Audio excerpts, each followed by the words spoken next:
Formula ఈ race car scam కేసులో మాజీ మంత్రి కేటీఆర్ కు ఏసీబీ నోటీసులు ఇచ్చింది. ఈ నెల 6న విచారణకు హాజరు కావాలని అందులో పేర్కొంది. అటు బిఎల్ఎన్ రెడ్డి, అరవింద్ కుమార్ కు కూడా నోటీసులు ఇచ్చింది. కాగా ఇప్పటికే ఈ స్కామ్ పై విచారణ చేపట్టిన ఈడీ ఈ నెల 7న విచారణకు రావాలని కేటీఆర్ కు నోటీసులు జారీ చేసింది.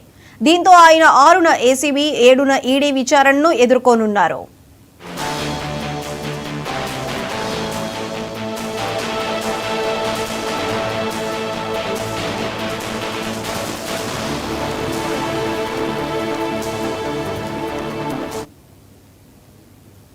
ఫార్ములా ఈ రేస్ కార్ స్కామ్ కేసులో మాజీ మంత్రి కేటీఆర్ కు ఏసీబీ నోటీసులు ఇచ్చింది. ఈ నెల 6న విచారణకు హాజరు కావాలని అందులో పేర్కొంది.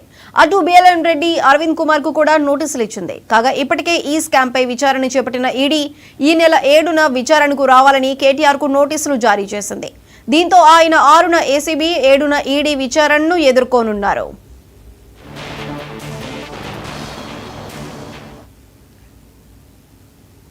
శ్రీ సత్యసాయి